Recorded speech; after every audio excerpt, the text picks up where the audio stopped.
Welcome, everybody, to another edition of the Winner's Circle Sports Betting Podcast right here on the Winner's Circle Sports Betting channel, brought to you by gamblersworld.com.net, excuse me. You can go to .com too, same thing. And also, today is Wednesday, May 8th. And like every Wednesday, I am joined by my esteemed colleagues. By the way, I'm Ross Benjamin. Cool Jesse Schule and Sean Higgs, the first junior, is with me today. That's like Lively the second. Well, Derek Lively Jr. wasn't with us last night, or Derek Lively the second. Derek Lively. I don't know if he was messing with the coach's daughter or what he was doing, but he didn't get any playing time. That's for sure. He was in foul trouble, wasn't he? If I recall, maybe not. Anyway, he had 4 rebounds the last I checked. Is that what he ended up with? In 13? He had 4 rebounds in 13 minutes, but he averages over 20 minutes a game. And with Maxi Kleber out, you would have thought that he would have got more than 13 minutes, or at least I would have thought. I thought that he was in foul trouble. I might be wrong. I thought he had. Well, he had 3 fouls, Ross, but that shouldn't prevent him from playing another 5 or 10 minutes. No, I agree. Sean, how are you, man? Especially in a blowout, like the game wasn't even close. Why? Well, and that's the other thing. I was still watching the game, thinking, okay, they're going to pull all the starters, and I'm thinking, okay, here we go. He's got 4 or 5 minutes. He doesn't even come in the game when they pull the starters. Well, there must have been something he did. Jason Kidd must have not liked the way he was playing last night. Could have been a Lane Kiffin, Nick Saban type thing. Yeah, something like that. Anyway, we're talking Major League Baseball today once again. And yesterday we went 2-2. So on Monday and Tuesday shows, I should say, plural. We are combined 6-2, and let's keep it going today. And we're going to be talking Mariners and the Twins. And Sean's going to be looking at the Yankees and the Astros, and Jesse, Arizona and Cincinnati. Before we get to that, just a friendly reminder, gamblersworld.net. You could find us 7 other great sports betting experts.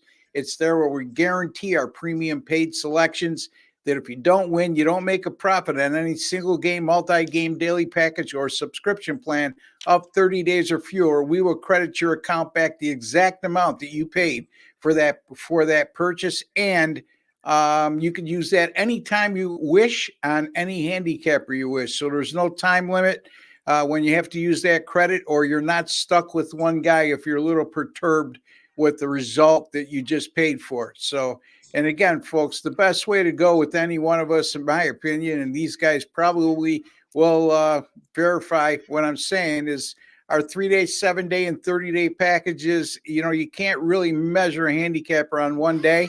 The longer you give them, a 30-day package, for example, for $3.99, you could find out a lot about how good a guy is and make judgment from there.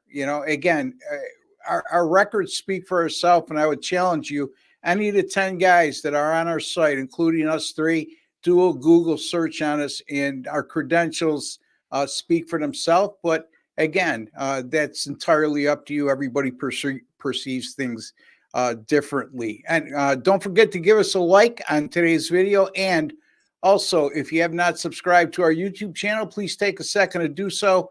Costs you absolutely nothing. No strings attached, no hidden agenda. And while you're there, click on the alert notification bell in your YouTube settings for the Winner's Circle Sports Betting channel. You'll be notified immediately upon any of our 5 podcasts going up weekly. Okay, Jesse, what's going on in terms of how you've been doing of late and what you might have coming up this week before we get to our picks? Well, Ross, we gotta keep it honest, keep it straight. The past week or so for me has been so, batting around 500, which for most people is okay. But for me, I do play more favorites than guys like you and Sean. So 500's no good for me and my clients. However, if the past week is a bad week in the grand scheme of things, that works out pretty good. It's you look at the leaderboards, the past month, year, couple years, several years, decade even, have been great. I still feel pretty confident, but I can't get on here and say I'm kicking butt unless I am kicking butt, and I haven't been kicking enough butt the last 3 to 5, 7 days or so. So that's what I'm just gonna come clean and let everybody know that. Got anything up for tonight at Gamblers World that the folks could take a look at? I do. I have an NHL total, a 5-unit NHL total that I really, really quite like, and that's testing a very, very good run with 5-unit total plays. So I think I'm 12-3 with my last 15 totals. There you go. So Jesse Schule, check him out. An NHL play, NHL winner up right now. And Jesse says it best. You know, we beat on our chest when we win. We're transparent when things aren't going so good. I told you yesterday I had a rough couple of days. Sean will also tell you the same thing. And sometimes I got to kick him in the behind to get him to brag about himself when he's doing good. But Sean, how are you, my friend? All right. You know, the 3-pack yesterday goes 2-1, so winners around on that one. But man, I gotta say, I had Kansas City in the under. It would have been a monster day overall over the place, and then they blow that game, 2 outs, top of the ninth, 3-run home run, 2 outs. What are you kidding me? Oh That yeah, hurts. those That are hurts. tough ones. You know, I don't, like you said, you got to kick me a little bit, make sure I'm alive when I'm doing well. Same with, you know, losing. It's just like things like that. You're like, what the heck? That's why I try to keep not getting overly excited. And here I am. I wrote it down as like a win. I'm like, all right, I was doing my streaks for baseball, like another loss for Milwaukee, and then that happens. But whatever. Hey, listen, I know I can't complain. I had the Thunder as a play yesterday as well. What did we yesterday here? We had what, Cleveland? I don't, what the team total under here was that? I don't. Could have been another free pick show. Who do we have yesterday here? I don't remember what the game was. Oh, You Boston. had I the had Boston. You had the Celtics in a Celtics. route. Yeah. I split on my props, and Ross hit the under in the Oklahoma City game. All right. Yeah. So you know things are all right. I can't complain. What am I going to do? You know, it is what it is. You get frustrated over dumb losses, but still love my baseball. I'll take it. That's part of the game. That's part of it. Although I Yep, hate it. Sean is a valiant player in baseball, and folks, you just have to exercise strict money management, and he'll tell you that himself. It's about grinding it out during baseball season, and for that matter, any sport, all season, all year long. That's what we do. You know, you can't judge somebody on a couple days, couple bad days, even a bad week, even a bad month, because like Jesse said, you know, he's 7-7, losing a little bit of money this week. But when you go back and look at his overall record over the last 3, 5, 10 years, you'll see the guy is a consistent winner. Same thing with Sean. You know, Ross, you had mentioned like you had a bad weekend or whatever, and then it's like people get on you. Oh my goodness, you know how you're 1-4, you're terrible, and like, well, that's how we say take a 30-day package or a weekly. I mean, Yeah, like 4 days, okay, I'm 1-4, but you missed the 13-3 before that or something. You know, like what do you? It's yeah, the comment section. What are you gonna do? yeah, and you know, I tend to get a little bit excitable, I should say, and a little bit. I've always been a little bit cocky, guys, and it's not meant as any disrespect to anybody, but I guess there's a fine line between confidence and cockiness. I was like that when I played ball. You know, I mean, I'm a little guy, 5'8". You know, you would have thought I was 6'2" the way I ran my mouth. You know, when I played ball, it was just my competitive juices. I'd talk garbage to Jesse, who's on the other side, and at 5 minutes after the game's over, I'm buying him a beer. You know, that's just the way I am. But in any event, you know, I had a tough weekend, like Sean just said. I lost back-to-back days in the NBA on Sunday and Monday for the first time in 7 weeks, but I bounced back like I told you I was going to with a 2-0 night last night, as I had both favorites in that game, in those games, I should say. Oklahoma City, impressive 22-point win, is a 3.5-point favorite over Dallas. And boy, guys, Luka Doncic just doesn't look right to me. Definitely looks hurt. Yeah, and also I had the Boston Celtics. Like I tried to hint to you earlier on our podcast, Sean took Boston as a free pick, but like we said, you know, normally I would pass on any double-digit favorite in the NBA on a full card. But when you get down to the nitty-gritty here in the playoffs, and then you consider the fact Boston playing with rest against a team coming off a 7-game series and a team that hasn't advanced to the second round since they had LeBron James. So it was a good situation. And I actually had Boston as well, yeah, and my comments were misinterpreted. I said, my exact words were, "I'm not in the business of betting on 12-point favorites in the NBA," meaning that it's not something that I like to do right. often, but I did do it yesterday. Yeah. Well, I mean, there's an exception to every rule. Yeah. And if there's not, then you're really closing the door on a rare value that you may come across. And I mean, in that situation, Sean even said it. I mean, it's not like I've invented the wheel. What I just said, he mentioned that himself about the tough situation Cleveland was in, yesterday in his free pick. So, but guys, again, Doncic doesn't look right. And Kyrie's got to me, his first halves leave a lot to be desired. I don't know what's going on there. He turns it on in the second half, but something's got to change there. And I'm not sure if Doncic is 100. He's not 100% healthy, and he looks like he has a lack of mobility. He lacks the mobility he usually has. Jesse?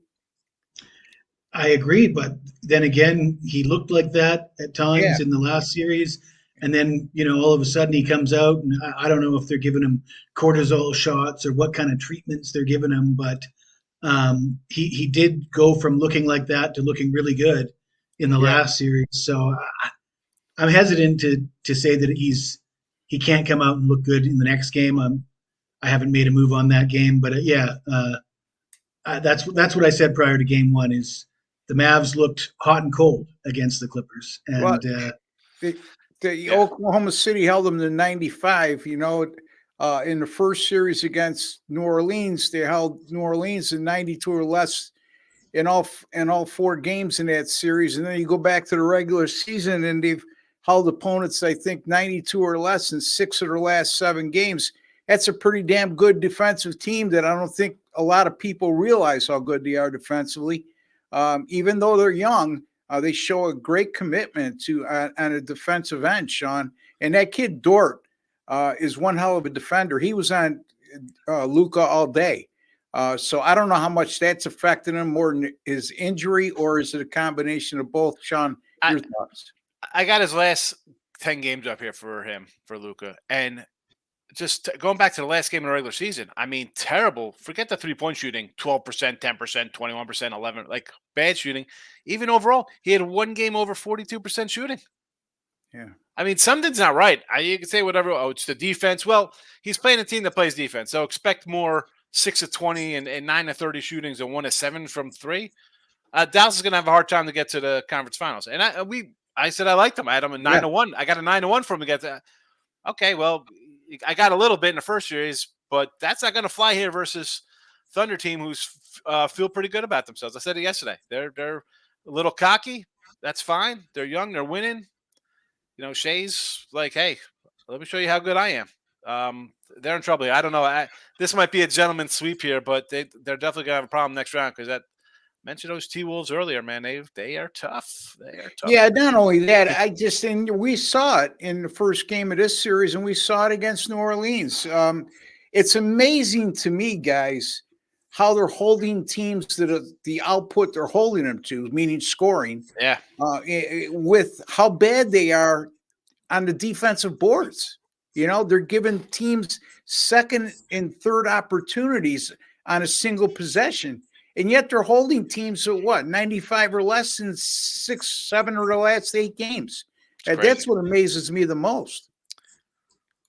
It's a good team. What are you gonna say? What are you gonna say? They're,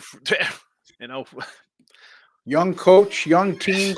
We'll see. I personally think that eventually, if you get beat up on the boards and you give teams second and third opportunities on a consistent basis in a single offensive possession, it's going to catch up to you sooner or later. And this just in, Minnesota's got some good sides.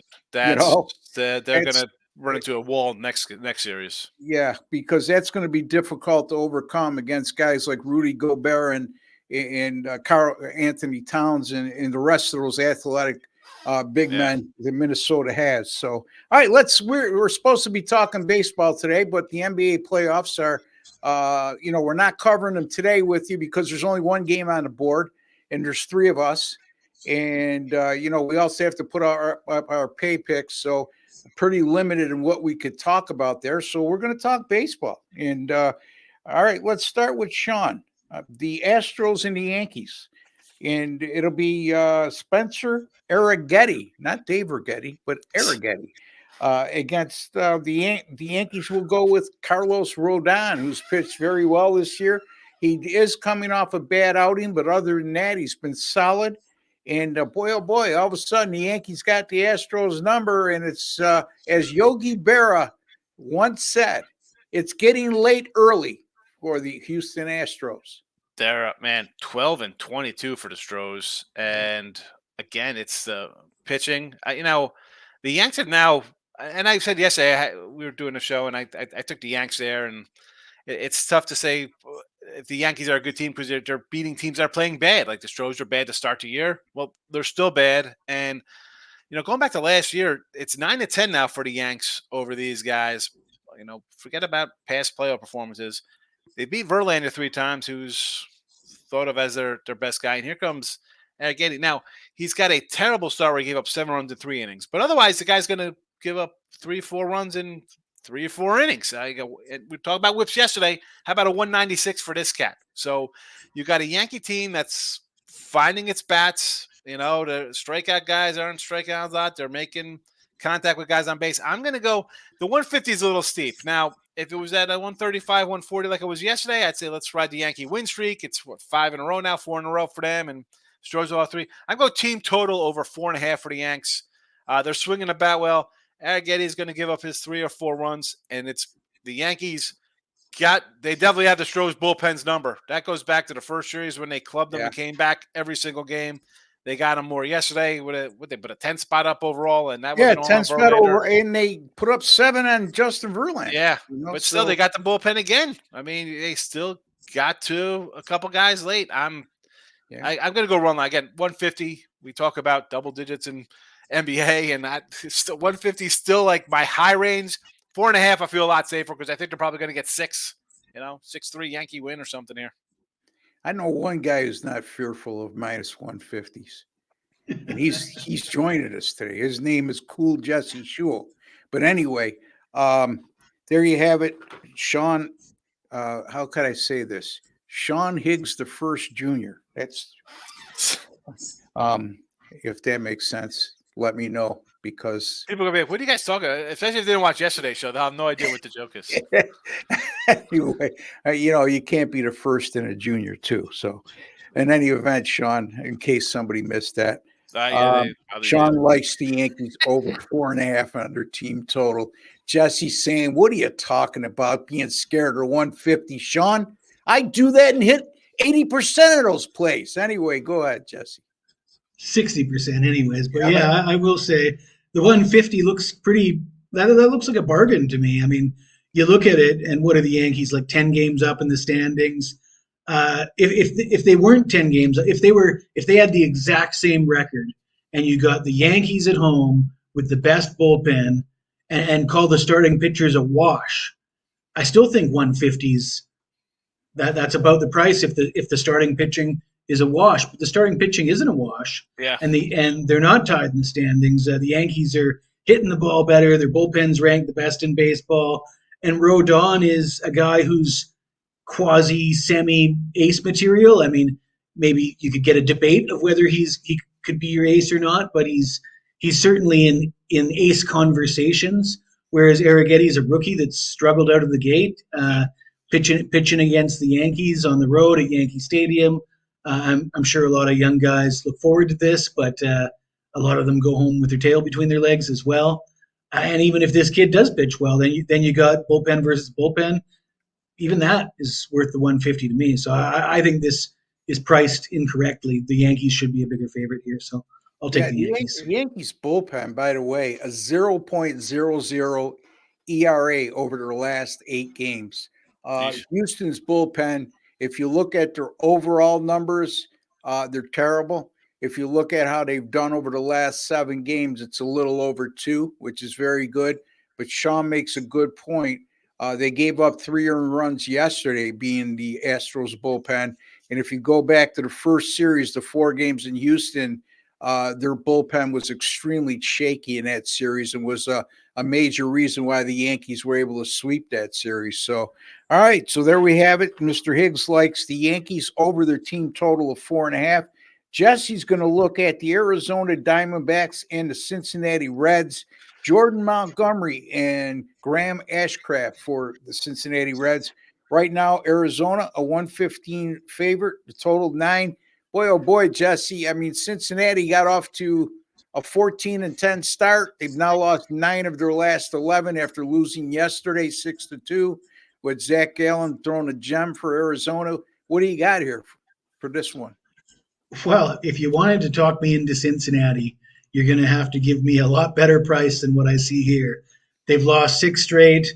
They rank dead last in the majors in team batting average, hitting just over the Mendoza line. And they're facing Jordan Montgomery, who you look at his stats, 1 and 2 with a 5.63 ERA, and you think, oh, he's off to a rough start or he's struggling. But when you really dig into it, he's not struggling. That's not really the case. He had 2 pretty solid performances, and then he ran into the Dodgers. And, a lot of pitchers are going to struggle against the Dodgers. They got the best lineup in baseball. So I'd be inclined to throw that start out and just judge him based on the previous 2 starts. And again, Jordan Montgomery, big pickup for them, a guy that's expected to be, one of their top 2 guys. And he's facing a lineup that bats 207. At this price, there's, the Arizona's got a top 5 offense, and Cincinnati can't hit the ball. There's only one way I can go here, and it's with Arizona at the short price. Arizona minus 115 over the Cincinnati Reds. Jesse makes a good point, Sean. They play in a hitter's ballpark, and they're only hitting 207 as a team. What's up with that? And they're slumping badly right now, and a lot of it has to do with the lack of offensive production. Could be just a little sophomore slump for all these young guys. It's a young offense. It looks really good. I mean, Ellie De La Cruz, look at this. He can hit the ball 130 miles an hour. Well, that doesn't mean, that's fine. If he's hitting a fly ball to the left fielder, that's 347 feet. Doesn't really go far. I mean, they're struggling. I mean, 6 in a row. I said yesterday, I had Arizona yesterday. I'm take Arizona. I can't. Now you look at it as like they're small little fave. It's one of the things like, wow, they're favored. You got to take them. I can't. The numbers are all there. They're struggling. I'm not betting on a team that's dropped 6 in a row and 9 of 10, 10 of 12 or whatever they are as a favorite. Can't do it. Give me Monty. Again, little struggle. That's fine. I know this guy. He's good. Arizona. I can't believe the Yanks traded him for a hater. What were they thinking? Terrible. Yeah. Arizona's actually a favorite, Sean. Are they favorite now? Okay. But it's a short favorite. Yeah, it was. I say it was like 105, 107 back and forth. So, Yeah, just want to clarify before. Oh, yeah. Here we attack, Yeah, so, all right. Guy's name, the lines off, you said it was they're 107, they're favored. So, all right. Yeah. Okay, folks. Yeah, cool. Jesse Schule, he likes the Arizona Diamondbacks. Minus 115 on the money line at Cincinnati tonight. Sean Higgs, the first junior, likes the New York Yankees over their team total of 4.5. And let me cover my game, and we'll get the my 2 cohorts opinions as well. Looking at the Mariners and the Twins here, it'll be George Kirby for the Mariners, and Paddock goes for the Twins. And George Kirby, over his last 3 starts, has been terrific. A 0.50 ERA, a 0.72 whip, 6 innings pitched per start, and he struck out 22 while walking only 2, 11-1 strikeout to walk ratio over those 3 starts. And folks, if there's a term called good form, he's in it. The Mariners, by the way, over their last 26 games, they've gone over the total only 4 times. 24-2 to the under. The average combined score in those 26 games, 6.6 runs per game. And over that 26 game span, they've allowed just 2.6 runs per game. They've also gone 8-0 to the under in their last 8, whenever the total is 7 or 7.5. And they allowed just 1.5 runs per game in those 8 contests. So, again, 7.5. I look at that, and they 8-0 under in their last 8 in that situation. That usually means they got a pitcher that's in pretty good form, which Kirby is, and they're facing an opposing pitcher that's pitching very well at the time. And Chris Paddock is definitely doing that for the Twins of late. His last 3 starts, a 2.00 ERA, a 1.00 whip, also averaging 6 innings pitched per start.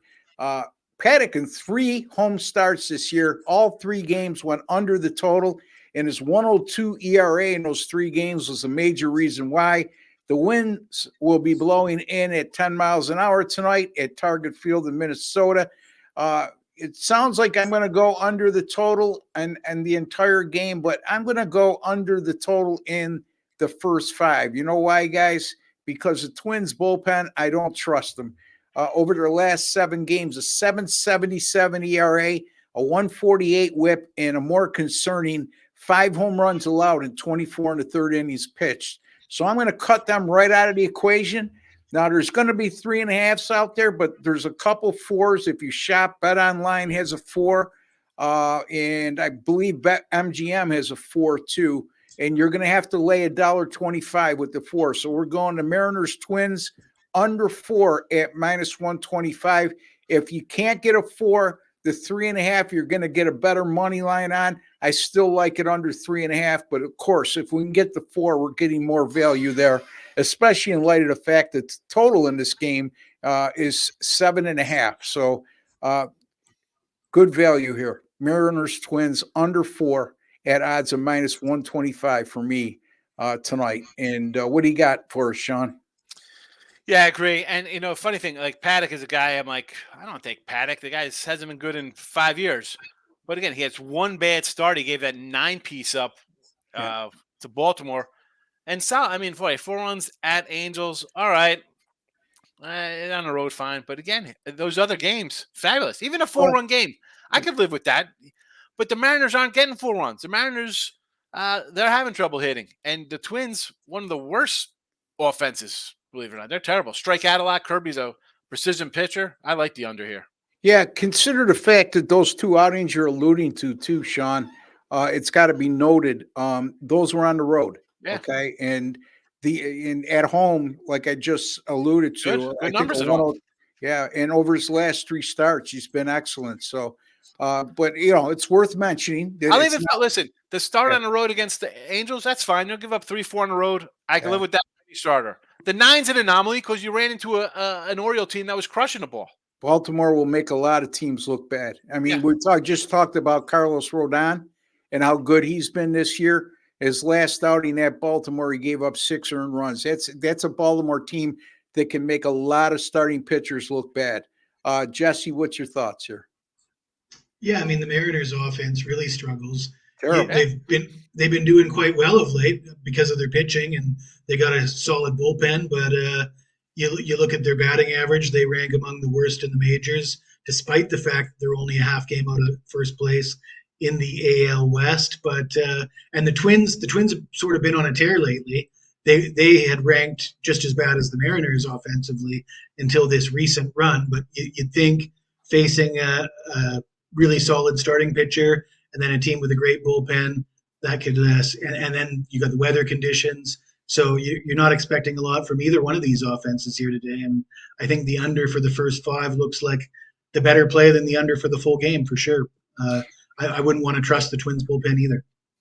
I mean, I look at the ballpark they're playing in too, when I handicap a game, and I'm pretty sure you guys do the same thing. And, you automatically, when you're talking about a game in Cincinnati, hitter's ballpark, but like Jesse just said, they're only hitting 207 as a team this year. So they haven't utilized playing in their own park. It's more advantageous for the visitors, it seems like, to play at Cincinnati. Fenway Park, hitter's park. There's several out there. Arizona, hitter's park. But then when I think of Minnesota, I think of a pitcher's ballpark. I don't know if I'm way off on this, and I don't have the facts to bear it out. And I might be incorrect, but that's the first thing that comes to my mind. And then when you add in the wind conditions of 10 miles an hour blowing in, it really sticks out in my mind. But guys, how do you feel about that? I mean, do you look at a game and you look at a total and see where the game's being played and have this thought in your mind automatically hitters or pitchers ballpark or not? Jesse? Yeah, I mean, I certainly do. Although I will say that I don't consider Minnesota to be a pitcher's park. I sort of have it in that I have most parks in a neutral sort of depend. Check the wind, check the air. But let's face it, Minnesota at this time of year might not be that nice of weather. In August and July and August, the warmer temperatures, wind blowing out, it probably can probably be a very advantageous ballpark for hitters under the right conditions, but it doesn't sound like those are going to be the conditions for today's game. Yeah. See, and when I made that comment about Target Field, that for whatever reason, whether I've had success playing unders there, I don't have the specific data like I normally do when I make a statement along those lines. But in any event, Sean? Well, I agree. Most Midwest and Northeast, you're looking for unders early April anyway, right? Early May, weather's still cool. But last year's Twins pitching staff and this year's, I mean, Joe Ryan's a pretty solid pitcher. Lopez is solid. They had Sonny Gray last year. I mean, they pitched pretty good. They had a pretty good staff. And then you had an offense that strikes out a bunch, not a lot of contact guys. I mean, Carlos Correa was hitting 220. I mean, he might be better now, but I'm just saying this is a team that wasn't hitting. Like Buxton's hurt half the year. They got guys on the injured list back and forth. They got Kirilov, young guys, Larnach. So it all play comes into play. You got hitters that hit 230 as a team, pitchers that Paddocks out of the. I mean, this is like San Francisco Giants where they're bringing Alex Wood resurrecting careers kind of guys. It's so whatever they're doing, it's working. And I agree with you on unders up there, but it's part of the pitching and part of the poor hitting on the Twins. Yeah, combination of both, no doubt about it. Like I said, it's just a perception in my mind, and I usually don't base picks on perception. I'll double check the facts before I make statements like that. But I'm just curious if you guys share some of the same thoughts, not only on stadiums, but in other facets of handicapping, and I'm sure you do. Well, I will say that they make adjustments to these parks, right? Like the park in Seattle, they brought the wall in, they've taken the wall and moved it a couple feet back in some parks. They brought the wall in a few feet in some parks. I think Major League Baseball tries to eliminate any real anomalies in that manner by making little tweaks and adjustments. I remember Petco Park used to be incredible. Nobody would sign there. Yeah, but not no more. Yeah, they moved the walls in like 20 feet. Yeah. So you gotta keep up to date on all that stuff.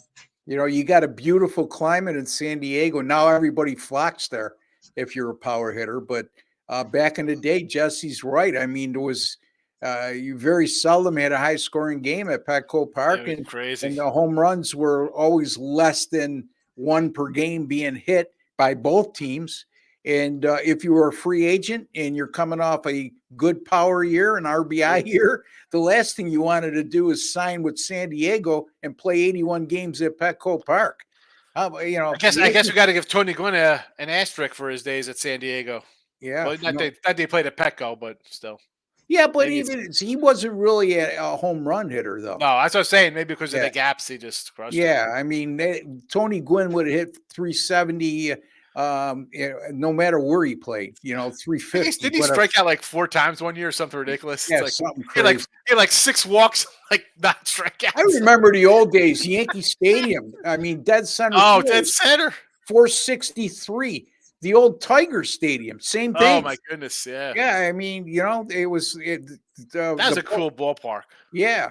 I mean, those days, and like an aluminum can. It was like just a metal fence. And then I think like the right field and left field lines at Yankee Stadium were 307 and 296 back then. The They're a little bit farther now, but Yeah, honestly, it was 23. 296 to the right field foul pole at Yankee Stadium. Was it And that 30, short?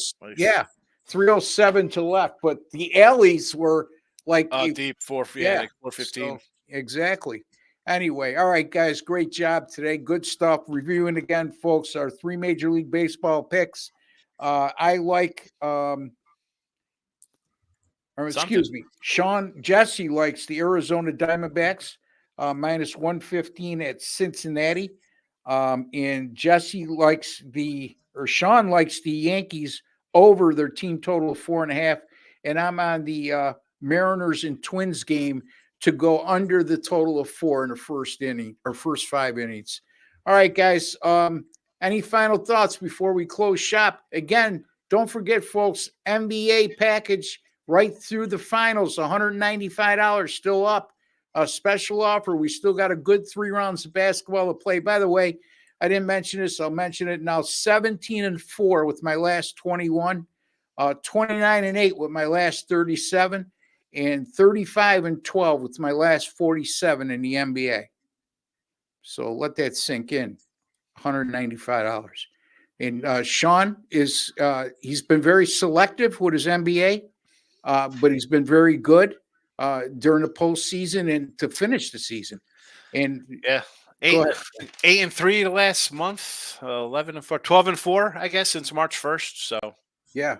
As opposed to other sports, he's not a volume guy in the NBA, but he does pick up the pace a little bit in the NBA playoffs. He's like me.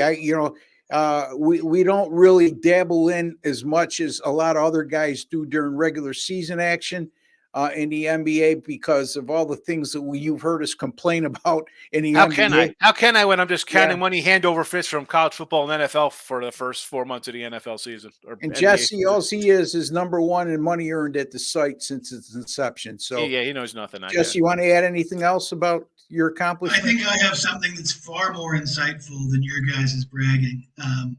I have struggled the last week. I have not been at the top of my game, but I will say that I have been on the leaderboards and in a very good position all year. And I've found that you get sales when you reach that pinnacle, when that streak gets to the point where you're way up at the top of the leaderboards, you're coming off a 19-2 week, and everybody's buying. Yeah. And you know what happens then? Regression to the mean. The best time to buy is not then. The best time to buy is right now because I'm coming off of a bad week and I'm too good to have another bad week. Isn't that the truth, though? I mean, it never fails. I mean, you guys know it's true. You guys know it's true. Look, you have no idea how many complaints I got over the weekend, and this is off the runs I just alluded to, because I've been so red hot and then everybody jumps aboard. So a guy like Jesse, you got the long-term success rate that he can document to you, all 3 of us for that matter. But Jesse's point is that, look, I've been 50-50. I'm losing a little money lately. Now's the time to get on because I'm going to hit one of those big runs. If not today, starting today, in the very near future. So now's the time to jump aboard. All right. So there you have it, Jesse. There's a like button right underneath.